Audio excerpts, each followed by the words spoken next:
আসসালামু আলাইকুম রহমতুল্লাহ বরকাত। আলহামদুলিল্লাহ ওসসালাতু ওয়াসসালামু আলা রাসূলিল্লাহ বাদ।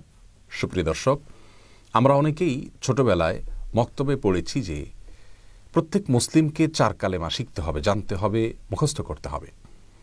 কোনো কোনো জায়গায় শিখেছি আমরা যে 5 কালেমা শিখতে হবে এবং 2 ঈমান আমাদেরকে জানতে হবে।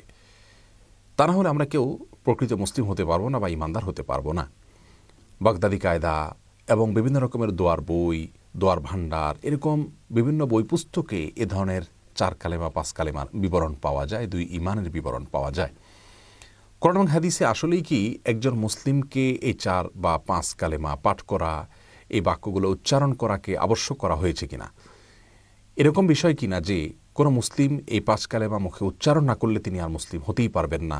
আজ আমরা সে বিষয়ে জানার চেষ্টা করব ইনশাআল্লাহ তাআলা। তবে শুরুতে জেনে নেই যে সেই 4 অথবা 5 কালেমা বলতে কোন দোয়াগুলোকে বোঝানো হয়ে থাকে বা কোন বাক্যগুলোকে বোঝানো হয়ে থাকে, এবং 2 ঈমান বলতে কাকে বোঝানো হয়ে থাকে। কালিমা বলতে বোঝানো হয়, প্রথম কালিমা বলতে কালিমা তয়্যিবাকে বোঝানো হয়, লা ইলাহা ইল্লাল্লাহ মুহাম্মাদুর রাসূলুল্লাহ এটি। আর কালিমা শাহাদা বলতে বোঝানো হয় আশহাদু আল্লা ইলাহা ইল্লাল্লাহ ওয়া আশহাদু আন্না মুহাম্মাদান আবদুহু ওয়া রাসূলুহু এটি কি।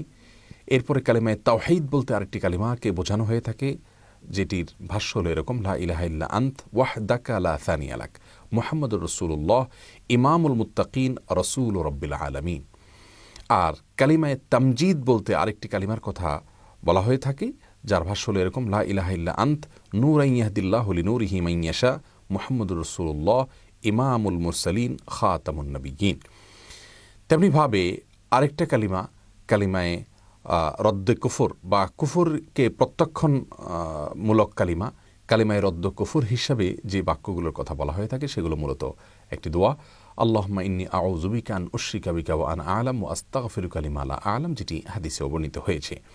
এই যে কালিমায়ে তয়্যিবা, কালিমায়ে শাহাদাত, কালিমায়ে তাওহীদ, কালিমায়ে তামজিদ, তারপরে কালিমায়ে রদ্দে কুফর, এই যে 5টা কালিমার কথা শুনলাম, সেই সাথে ইমানে মুজমাল, ইমানে মুফাসসাল। ইমানে মুজমাল মানে সংক্ষিপ্ত ঈমান, ইমানে মুফাসসাল বলতে বিস্তারিত ঈমান। বিস্তারিত ঈমান বলতে আমানতু বিল্লাহি ওয়া মালাইকাতিহি ওয়া কুতুবিহি ওয়া রাসূলিহি, ঈমানের যে রোকনগুলো আছে সেগুলোর কথা উল্লেখ করে এগুলো আমি আনলাম, অর্থাৎ বিস্তারিতভাবে সব রোকনগুলোর কথা উল্লেখ করে তার প্রতি আমরা যে ঈমান এনেছি সে কথা স্বীকৃতি দেওয়া। এ হলো 4 বা 5 কালিমা এবং 2 ঈমান, ইমানে মুজমাল অর্থাৎ সংক্ষিপ্ত ঈমান এবং ইমানে মুফাসসাল অর্থাৎ বিস্তারিত ঈমানের রোকনগুলোর কথা উল্লেখ করে তারপর তার প্রতি ঈমান আনলাম। এই কথার উল্লেখ রয়েছে যে বাক্যগুলোতে, সেগুলো ইমানে মুফাসসাল বলে পরিচিত। এই বাক্যগুলো উচ্চারণ করা প্রত্যেক মুসলমানের জন্য অবশ্য কর্তব্য কিনা? এই বাক্যগুলো উচ্চারণ করা প্রত্যেক মুসলমানের জন্য অবশ্য কর্তব্য কিনা, এই প্রশ্নের উত্তরে আমরা সরাসরি যে বিষয়টি বলতে পারি তা হলো 5 কালিমাতে এবং 2 ঈমানের মধ্যে যে বাক্যগুলো রয়েছে সেগুলো আসলে অত্যন্ত চমৎকার এবং যথার্থ।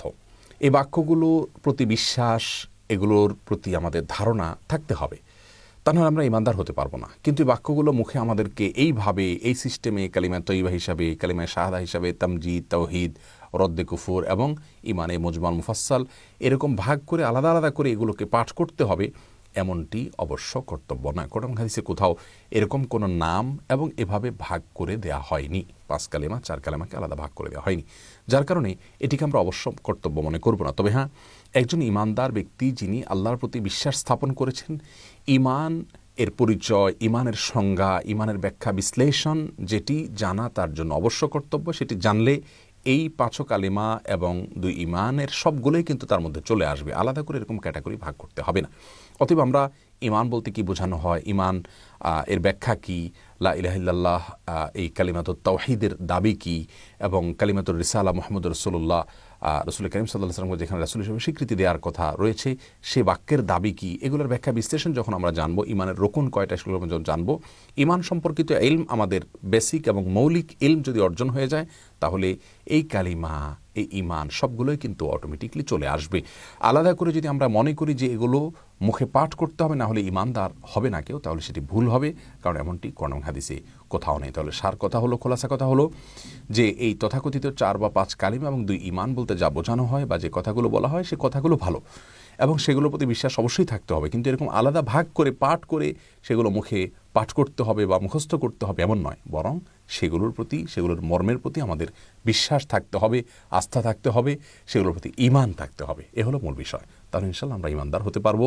অতএব এই বাক্যগুলো মুখস্থ করার কসরত না করি আমরা ইমানের দাবি কি সেটাকে বোঝার চেষ্টা করব, ইমানের মৌলিক ইলম আমরা অর্জন করার চেষ্টা করব, তবেই আমরা পূর্ণাঙ্গ ইমানদার হতে পারবো ইনশাআল্লাহ তাআলা। আল্লাহ তাআলা আমাদের সকলকে সে তৌফিক দান করুন। আসসালামু আলাইকুম ওয়া রাহমাতুল্লাহি ওয়া বারাকাতুহু।